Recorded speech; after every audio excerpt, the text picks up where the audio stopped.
Nous vous saluons tous dans le nom précieux de notre Seigneur Jésus-Christ. À lui seul soit la gloire, l'honneur, la magnificence au siècle des siècles. Lui, l'étoile brillante du matin, la verge qui avait fleuri en une seule nuit, les eaux qui ont accompagné le peuple d'Israël lors de la sortie de l'Égypte vers Canaan. Que Dieu vous bénisse richement ce matin. Nous continuons notre enseignement sur les signes de la virginité que nous avons tiré dans le livre de Deutéronome chapitre 22, verset 14 au verset 21. Mais aujourd'hui nous allons lire le livre de Jérémie chapitre 2 verset 32. Jérémie 2, 32. Ok. Nous lisons au nom du Seigneur. La jeune fille oublie-t-elle ses ornements, la fiancée sa ceinture, et mon peuple m'a oublié depuis le jour sans nombre. Ok. Nous avons dit que la virginité,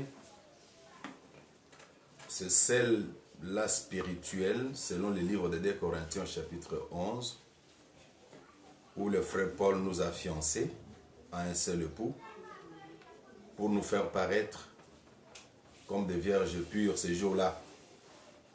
Donc c'est le frère Paul qui nous a fiancés à l'époux qui est Jésus, et nous sommes devenus par l'enseignement de Paul, par la prédication de Paul ou par l'enseignement des apôtres, des vierges. Donc nous sommes devenus de nouvelles créatures en Christ, et il a cette patience-là de nous présenter ce jour-là parce que nous sommes les sceaux de son apostolat. Mais la Bible déclare que lorsque la fille est prise en aversion par l'homme qui l'a pris en mariage, mais que cet homme voulait se débarrasser de celle-ci, c'est le père et la mère de la fille qui vont présenter les preuves, les signes pluriels de sa virginité. Donc, nous comprenons que quand on est vierge et qu'on est fiancé, on a une tenue appropriée, sont des signes de la virginité de la Vierge.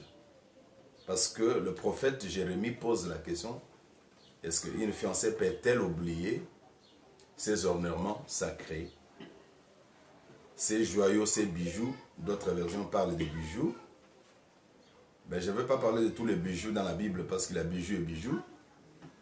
Mais à la lumière des Écritures, je vais prendre certains exemples.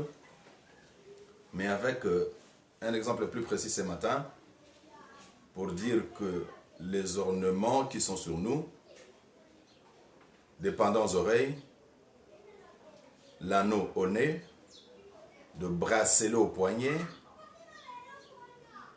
les colliers au cou, sont là les ornements qui sont mis sur la fiancée.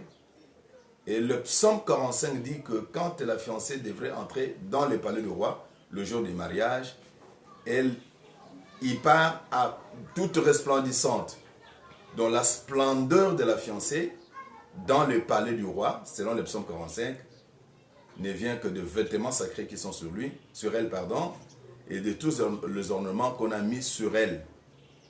Alors je vais prendre une portion de l'écriture aujourd'hui. Je vais plancher sur des extrémités parce que chaque écriture a des extrémités.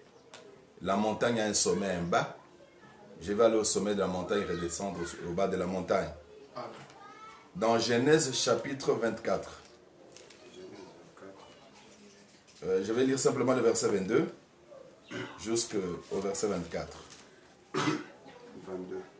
Oui, après vous pouvez lire aussi le verset 47 du même chapitre. Genèse 24, le verset 22. 24, 22. Quand les chameaux eurent fini de boire, l'homme prit un anneau d'or du poids d'un demi-cycle et des bracelets du poids de 10 cycles d'or. Et il dit, de qui es-tu fille?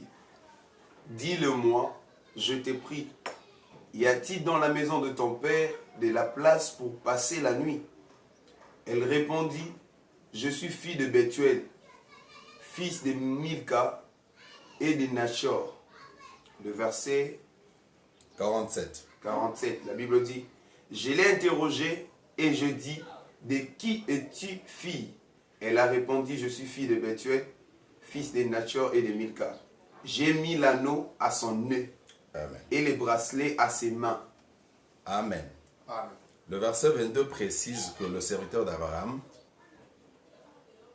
qui est allé chercher la femme à Isaac, le fils unique d'Abraham, donc là, le serviteur d'Abraham jouait le rôle de Paul, le ministre à la parole, qui devra aller chercher une femme pour Isaac. Le ministre aujourd'hui prépare l'épouse de Christ. Isaac qui était l'image de Christ. Amen. Et le serviteur ancien aujourd'hui, ce sont des grâces ministérielles. Amen. Qui sont en train de préparer l'épouse de Jésus.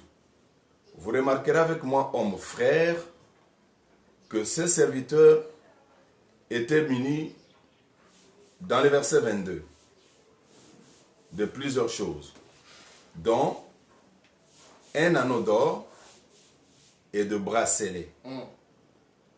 Mais le verset 47 précise que ces choses qui ont été remises à Rebecca n'était rien d'autre que l'anneau au nœud et des bracelets au poignet ou aux mains.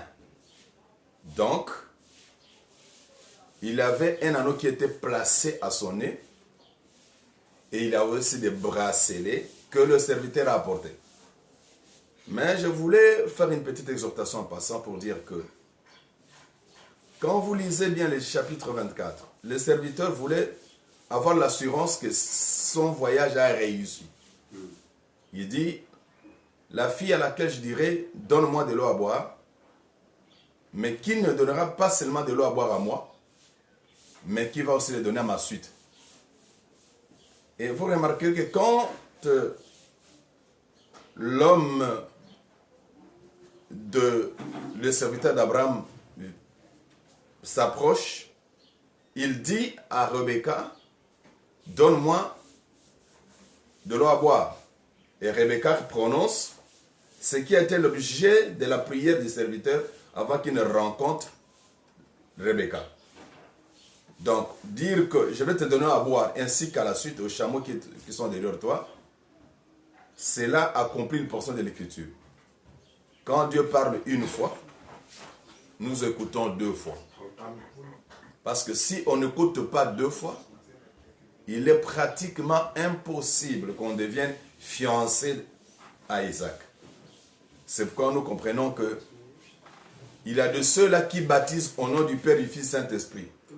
Ça, c'est l'unique parole de Dieu. Mais nous qui avons compris deux fois, nous avons compris, oui, cette écriture est vraie, mais la compréhension, comme nous écoutons deux fois, nous ne baptisons pas au nom du Père, du Fils, du Saint-Esprit.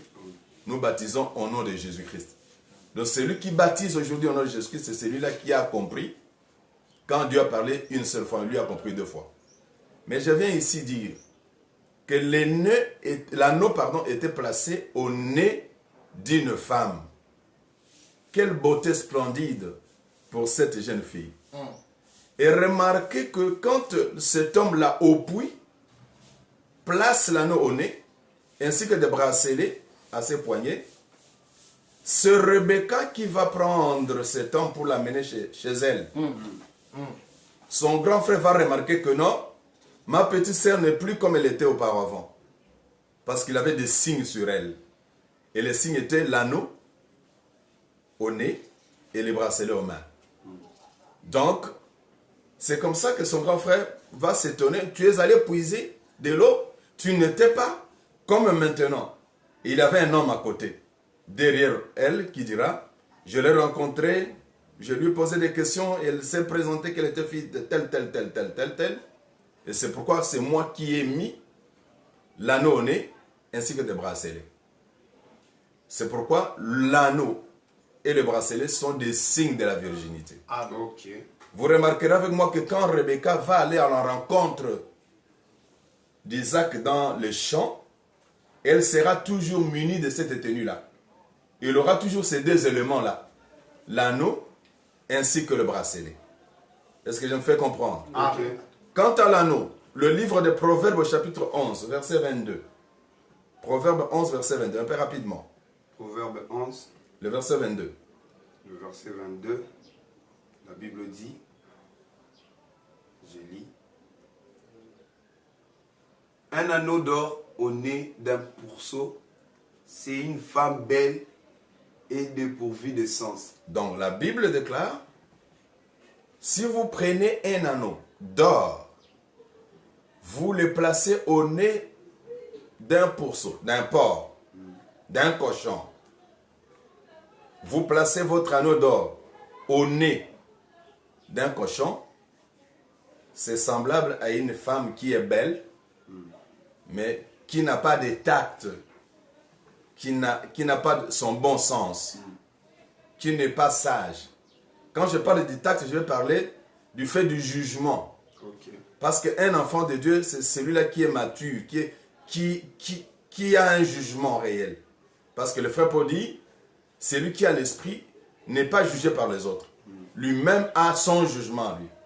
Donc, celle-là qui est belle, mais qui n'a pas de tact, qui n'a pas le sens du jugement, qui n'est pas dans son bon sens, c'est comme un porc sur lequel on a placé un anneau d'or, mais en son nœud. Nous comprenons par là que la beauté de la femme, sans la sagesse, la beauté de la femme, sans l'obéissance, n'est que nulle. Amen. Amen. C'est pourquoi vous remarquerez que même la sœur Esther était belle de figure naturellement. Mais il fallait qu'elle soit soumise à un homme pendant une année dans la maison de concubine. On est allé tester son obéissance. Parce que la beauté naturelle, ce n'est pas celle dont que Dieu a besoin. Donc, une femme belle sans sagesse, une femme belle sans son bon sens, sans le sens du jugement, elle est comparable à un pourceau, mais auquel on a déposé un anneau d'or. Donc, nous comprenons par là que dans la parole de Dieu, dans la Bible, Dieu a placé sur chaque enfant de Dieu, homme ou femme, Dieu a placé sur elle, sur nous ou sur toi, un anneau d'or et aussi des bracelets. Donc les deux éléments sont des signes de l'appartenance à un homme. Je précise, l'anneau au nez ainsi que des bracelets au bras, ce sont des signes d'appartenance, que cette fille-là n'est plus libre. Elle est occupée par un homme. Elle appartient à un homme. En d'autres termes, c'est le kangalupango d'Isaac. Donc ça fait preuve que elle appartient à un homme. Cet homme, c'est l'auteur de l'anneau et de bracelet. Donc je crois que l'Église aujourd'hui a aussi un anneau à son nœud. Amen. Yes. Et aussi de bracelets Amen. à ses poignets. Ici, je ne parle pas de bracelets physiques. C'est ça. Parce que la portion de l'écriture, une portion de l'écriture est interprétée par une autre.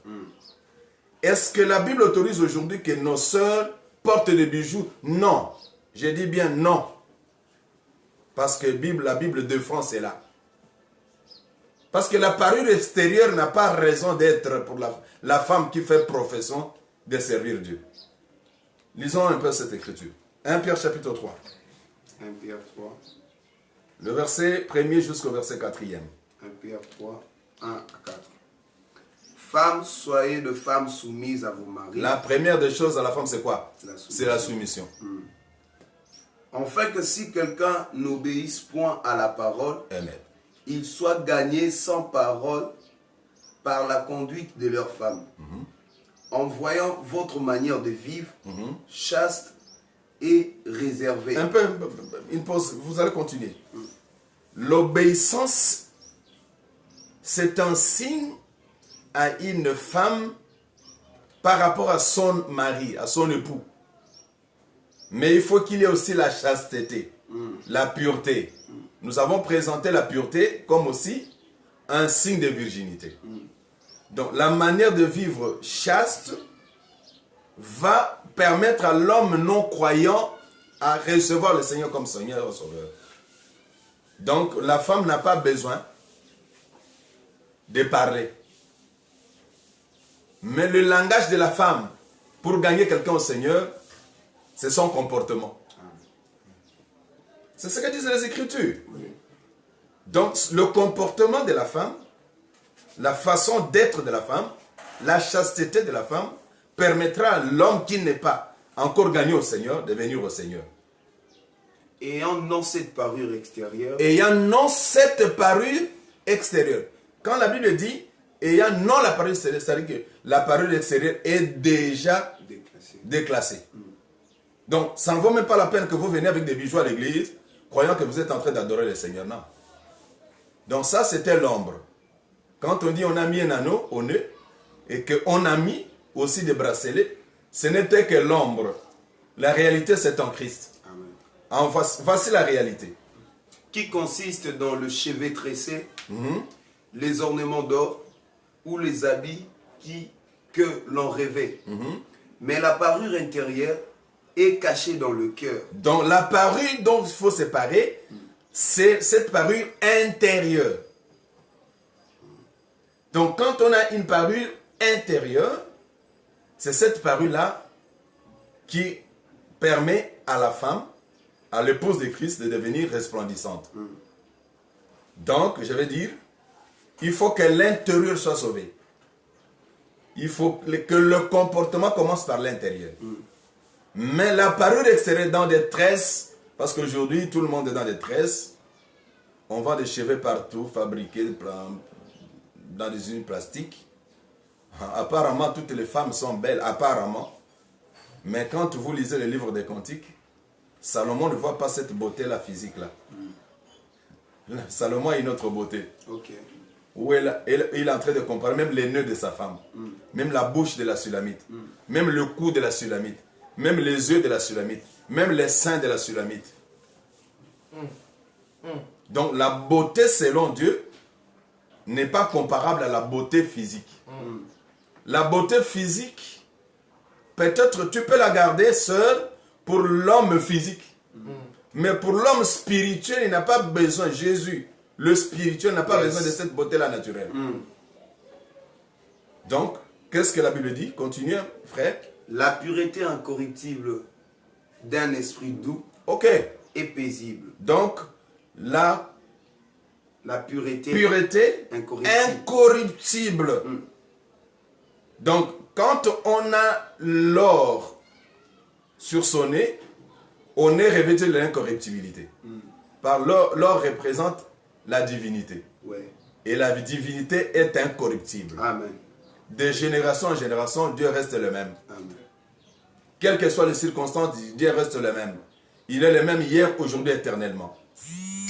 Et qu'est-ce que la Bible dit? Qui est d'un grand prix devant Dieu.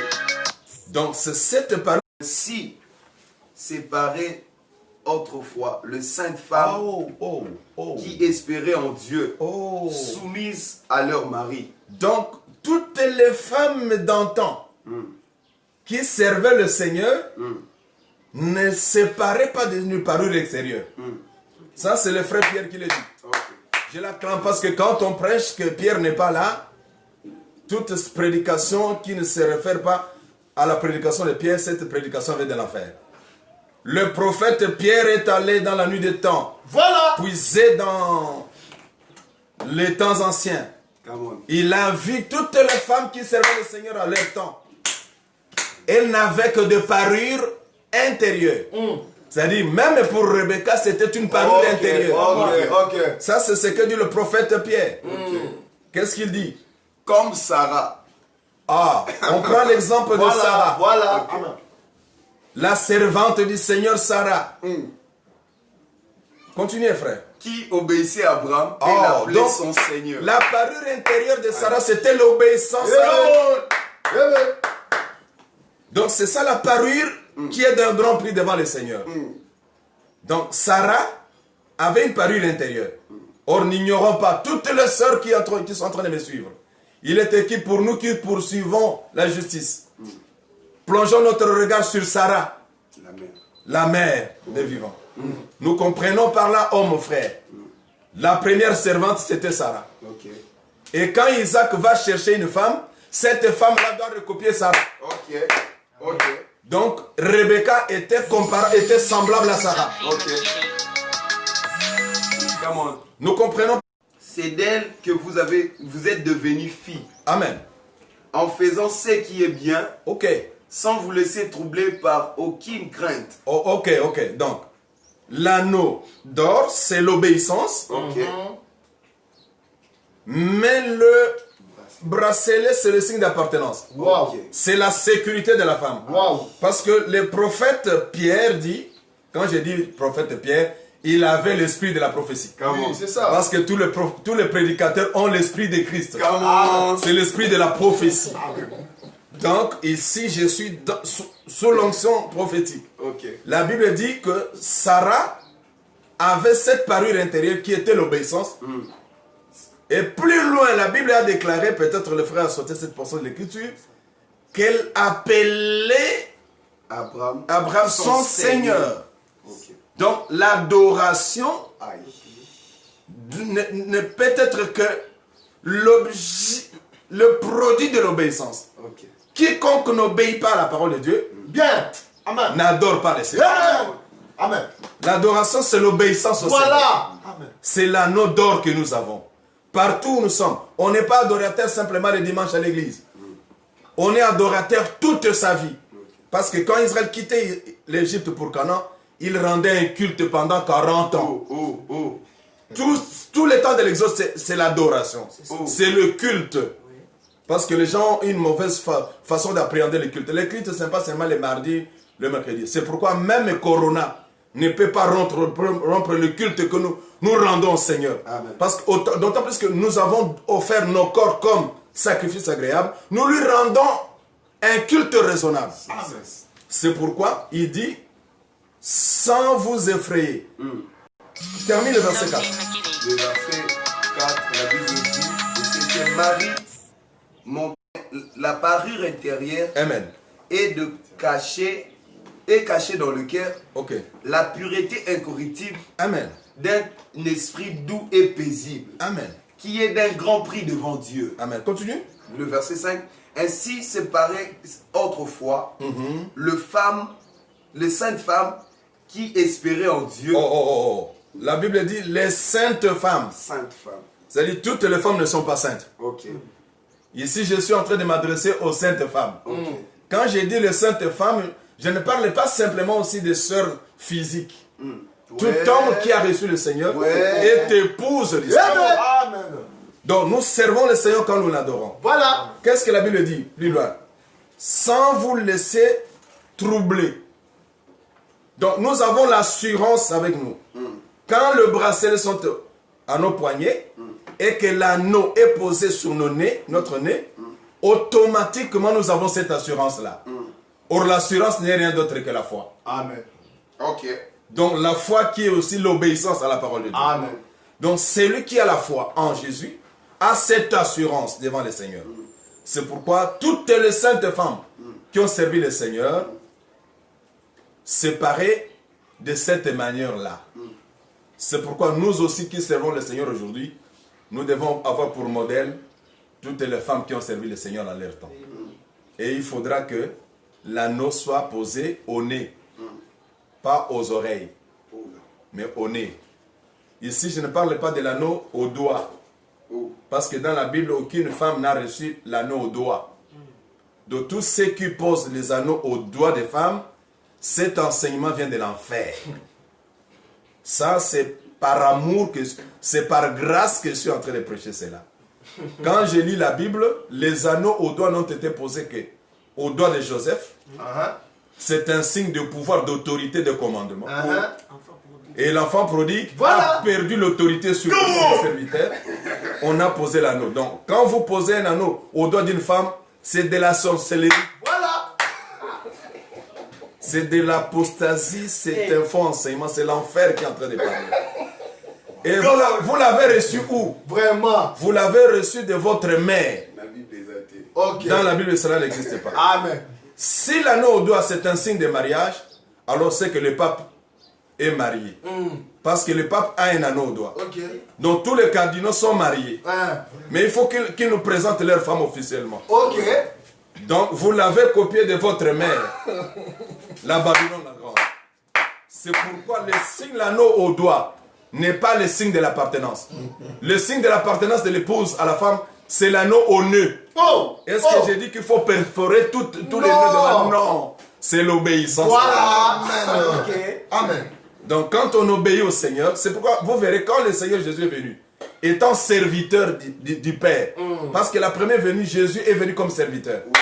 Le livre de Philippiens dit qu'il était obéissant jusqu'à la mort. Amen. Il a obéi à son Père. Il avait cet anneau-là au nœud. Oh. Esclave. Parce qu'il était serviteur de son Père. Il est venu servir son Père. Donc tous ceux qui servent le Seigneur doivent porter leur nœud au nœud. C'est parce que Rebecca n'avait rien d'autre sur son corps que le nez qui portait un anneau et de bracelet aux mains. Ce sont des signes d'appartenance. Donc si vous n'avez pas ces deux éléments, vous n'appartenez pas au Christ. Et si vous n'appartenez pas au Christ, la grâce coule encore. Yes. Il y a encore du temps. Come on. Obéissez à la parole, écoutez la parole de Dieu, obéissez à la parole de Dieu. Amen. Parce que ceux qui produisent des fruits, c'est ceux qui écoutent la parole de Dieu, qui la comprennent et qui obéissent à celle-là. C'est pourquoi l'obéissance, c'est l'unique verbe que la femme doit conjuguer. Oh là. C'est ça. C'est ça. Dans le mariage, il y a deux verbes. Oh. L'homme aime Come on. et la femme obéit. Amen. Yes. S'il n'y a pas d'amour et d'obéissance, il n'y a pas mariage. Nadia. Dieu a aimé et nous nous obéissons. Voilà, voilà, C'est pourquoi voilà. nous sommes en mariage. Et c'est un signe de sécurité pour nous. Très bien. Amen. Que Dieu vous Nadia. bénisse. Amen. Merci. Parce que vous avez jubilé, nous sommes à la fin. C'est un signe. L'obéissance à la parole de Dieu, c'est un signe de virginité. Ok? Que toutes les vierges obéissent au Seigneur. Amen. Quand vous obéissez, c'est un signe à l'appartenance. Quand vous avez des bracelets aux mains, vous êtes esclave de Jésus. Donc celui-là qui a reçu le Seigneur devient esclave de Jésus. C'est pourquoi il faut avoir ces bracelets aux mains, aux poignets, signe qu'on est esclave au Seigneur. Une femme mariée est esclave à l'époux. Sarah était esclave à Abraham. Elle appelait toujours Abraham mon Seigneur. Et le véritable Seigneur aujourd'hui, c'est le Seigneur Jésus-Christ. C'est lui le véritable Abraham. Et nous, le fils de Sarah, parce qu'aujourd'hui, il y a plusieurs filles de Sarah, mais les véritables filles de Sarah agissent comme Sarah, notre mère, agit. Oh, Sarah, notre mère, c'est la Jérusalem d'en haut. Oh là. Quand vous lisez Apocalypse chapitre 21, elle descend parée d'or. Donc, elle a aussi un anneau sur elle. Aïe. Parce que c'est un tabernacle, tous les hommes qui y sont, qui sont parés, qui descendent du ciel. Donc le tabernacle ainsi que tous les hommes. Le tabernacle, c'est Jésus. Les saints, ce sont tous les hommes qui sont dans ce tabernacle. Nous allons un jour descendre Come on. du ciel comme épouse du Seigneur. Come on. C'est vrai, il est écrit que l'épouse dise viens Viens. et l'esprit dise aussi viens. Amen. Très bientôt Jésus vient, mais il faut toujours garder son anneau au nez et ses bracelets au poignet, parce que ce sont des signes de preuve de la virginité que nous allons présenter au Seigneur. Que Dieu vous bénisse Amen. et à la prochaine. Suivez-nous sur notre page Facebook, partagez ces liens. Nous avons présenté du vin, du pain, parce que Melchisedec n'a rien d'autre à donner à Abraham, si ce n'est que le vin, le pain. Amen. Donc je n'ai rien d'autre à vous donner, si ce n'est que le vin, le pain. Et Jésus ne nous a donné que le pain et le vin pour la nouvelle alliance. Prenez ce pain, mangez-le avec simplicité de cœur et buvez de son sang, vous serez sauvés et que Dieu vous bénisse. Come on.